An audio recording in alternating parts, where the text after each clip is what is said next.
नमस्कार दोस्तों, आज आपका पी कुमार आपको the right of person with disabilities act 2016 अर्थात निःशक्त व्यक्ति अधिकार अधिनियम 2016 के बारे में जानकारी देगा, जिसे शॉर्ट में हम आरपीडब्ल्यूडी एक्ट 2016 भी कहते हैं।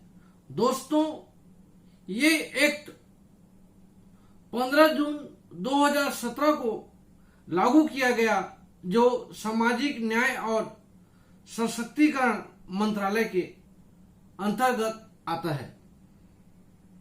दोस्तों, इस कानून के लागू करने के पीछे का इतिहास मैं आपको बता रहा हूं और आप मेरे इस वीडियो को बड़े ही गंभीरता से सुनिएगा, क्योंकि इस वीडियो में मैं जो पॉइंट आपको बताऊंगा वो सिविल सर्विसेज एग्जाम, सिविल जज की परीक्षा एवं हायर जुडिशरी सर्विस में इसे बहुत अच्छे प्रश्न पूछे जाते हैं।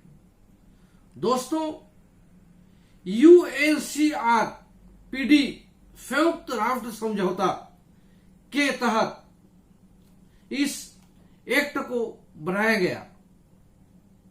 हम ये बोल सकते हैं कि भारत सरकार के द्वारा संयुक्त राष्ट्र समझौता के प्रति इस एक्ट को बना करके प्रतिबद्धता दिखाया गया है, जो विकलांगों को एक अच्छा जीवन स्तर प्रदान करने के लिए इस एक्ट 2016 को लागू किया गया है।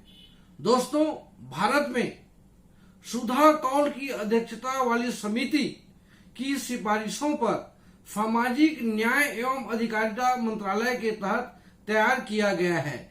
ध्यान देने वाली बात है कि सुधा कौल की अध्यक्षता वाली समिति के सिफारिश पर, इसको आपको पॉइंट करना है।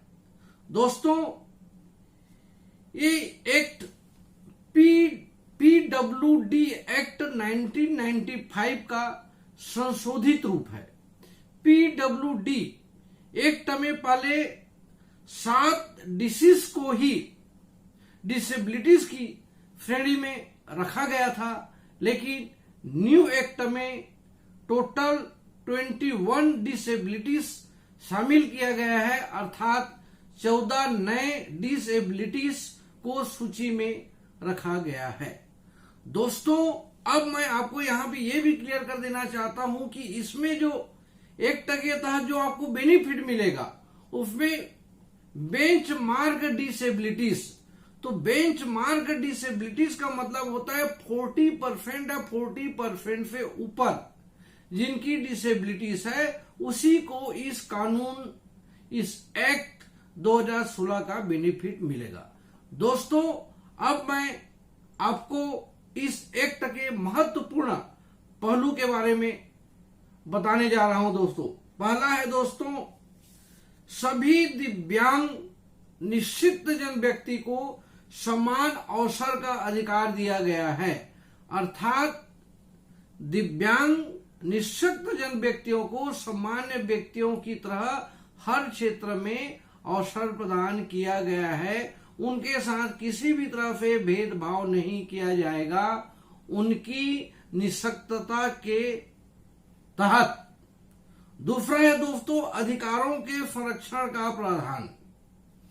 अधिकारों के संरक्षण का जो प्रावधान है, इसमें इनको जो विरासतन जो प्रॉपर्टी जो मिलती है उसमें उनका हक होगा, उनकी खुद की प्रॉपर्टी पर हक होगा। निःशक्तता के आधार पर उनको उससे वंचित नहीं किया जाएगा।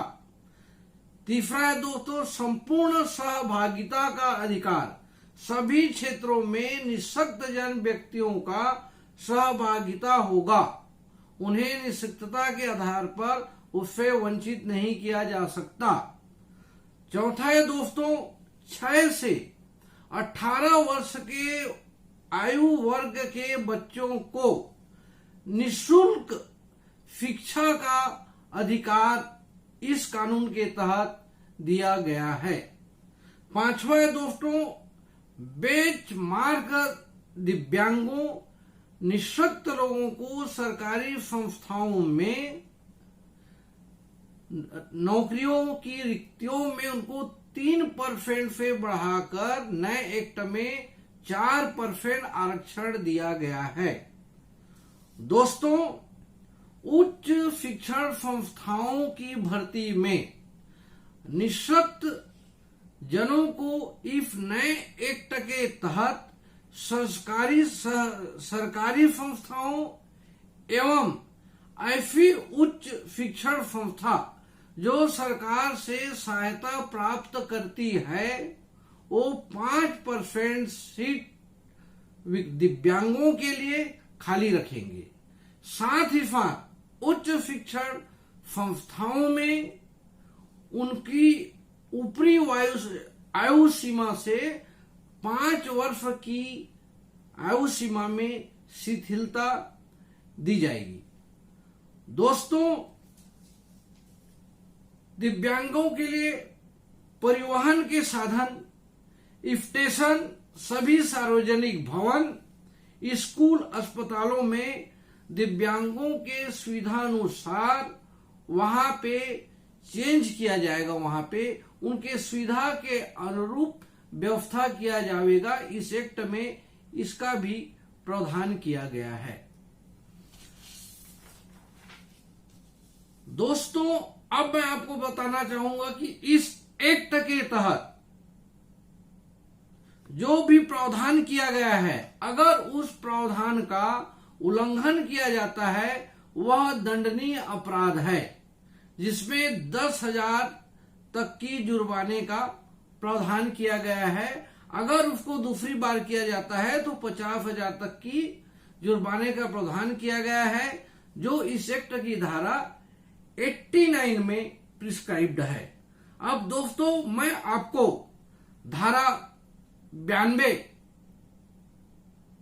इस एक्ट की धारा 92 के बारे में बताना चाहूंगा कि धारा 92 में अगर कोई व्यक्ति निश्चित व्यक्ति का मजाक उड़ाता है, अपमानित करता है, उनके ऊपर बल का प्रयोग करता है, निश्चित महिलाओं की शालीनता का घोर अपमान करता है, तो उसे 6 माह का कारावास जो 5 वर्ष तक बढ़ाया जा सकता है या जुर्माना, दोनों से दंडित किया जा सकता है।